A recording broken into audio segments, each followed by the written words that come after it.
Hola, en este video brevemente te voy a explicar cómo utilizar la estrategia de generalización para la tarea de las semanas 3 y 4.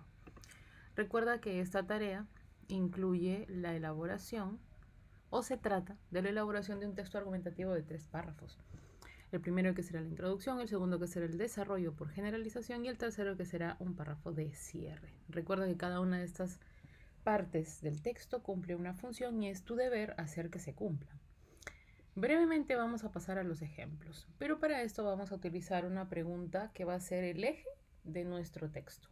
Así como tú tienes una pregunta para esta semana y además una serie de fuentes que tienes que leer para enterarte del tema, en este caso yo voy a utilizar algo un poquito más práctico, digamos. Voy a utilizar la pregunta: ¿consideras que los casos de bullying en las escuelas peruanas ameritan una intervención más clara de las autoridades del Ministerio de Educación? Tenemos todos una opinión seguramente al respecto y para poder plasmarla vamos a utilizar los siguientes ejemplos. Para el párrafo de introducción, recuerda, la estructura del párrafo de introducción tiene 4 elementos: la contextualización, la controversia, la tesis y la anticipación. En la contextualización tenemos que presentar 2 datos y 2 ideas que expliquen cada dato. En este caso, por el espacio, para que sea más visual, solamente te estoy planteando para que puedas apreciar cómo se ve el dato. En este caso, el dato se ha tomado de un reporte de Minedu del año 2024. Y como ves entre paréntesis, estoy planteando muy claramente que no puedes copiar la información de la fuente, sino que me cuentes, me expliques un poquito qué es lo que has visto como elemento interesante de ese dato en esa fuente. Entonces yo te estoy contando que el Minedu, a través de su programa Si se ve, que es un espacio para que los mismos estudiantes o padres de familia puedan denunciar casos de bullying, a través de ese espacio señala que los casos de violencia escolar han superado los 12.000 en 2023 y han aumentado hacia 2024. Datos y años muy cercanos, es una estadística muy puntual. Ahora te voy a explicar qué significa esto. Y ahí vienen las otras 2 ideas, la idea de explicación 1 y explicación 2 para este dato 1. Las ideas explicativas breves, directas, muy puntuales que obviamente detallan un poquito más a qué me refiero con ese dato, con esa estadística. Exactamente lo mismo tienes que pensar para ubicarme en el problema con el dato número 2. Después presento la controversia tal cual me la han brindado. Si aquí la pregunta es: ¿consideras que los casos, etcétera?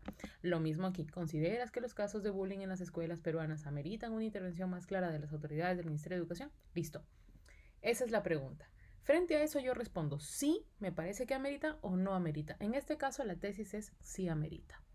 Y luego la anticipación, una frase hecha bastante sencilla. Por ejemplo, a continuación se explicará este punto de vista. Sencillo, breve, no extendemos demasiado. La parte más extensa tal vez, de esta construcción de la introducción tendría que ser la contextualización. Y aquí hay un par de elementos que por el espacio no he colocado dentro de contextualización, que son la razón a favor, y la razón en contra, que son las dos posturas que conviven frente a esta pregunta.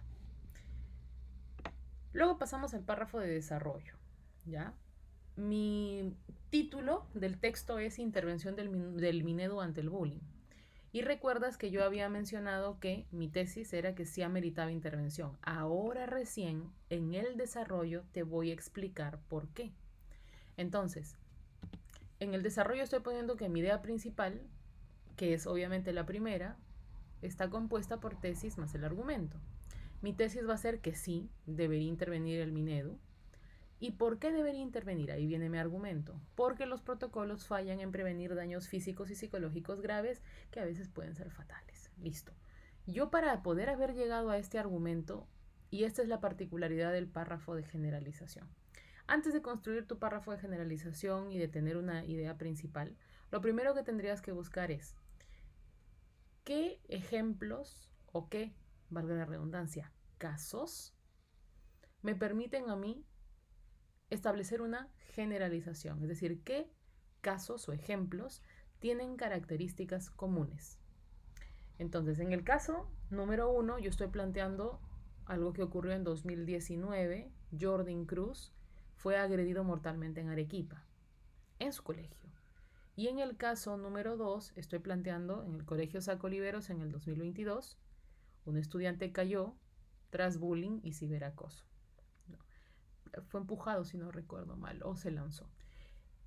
Estos dos casos tienen como característica principal, número 1, que no hubo una intervención directa, previa o para detener esta situación, porque no existe de repente en los protocolos, o porque los protocolos requieren ser cumplidos con más exigencia. Y esta intervención o esta prevención de daños no se logró en estos casos.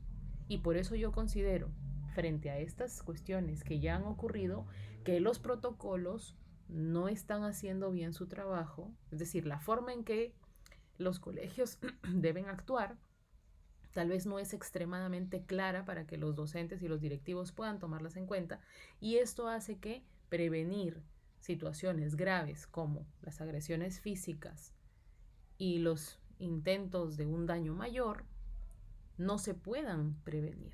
Entonces, con esta idea que estoy utilizando para generalizar, porque no es algo aislado, hay por lo menos 2 casos que vamos a utilizar como ejemplo, ya yo puedo trabajar con mi argumento de generalización. Ojo, los casos son ejemplos representativos fácilmente ubicables que tienen evidencia real. Como aquí, nombre propio. Y aquí no se habla del niño o de la niña, sino del colegio en el que ocurrió. Pero es un caso específico, solo que se protege el nombre del menor. ¿Ya? En este caso, esta persona fue directamente falleció. Entonces, esto ha generado que en este caso el nombre sí se mencione, ¿no? Ahora, cada uno de estos casos tiene que ser explicado con 2 ideas terciarias. En la circunstancia inicial de Jordan Cruz tengo violencia física extrema y luego falta de acción escolar. Y en el caso Saco Oliveros, acoso psicológico y virtual sostenido, denuncias previas ignoradas. Cierro mi texto del párrafo de desarrollo por generalización con la reiteración de la tesis.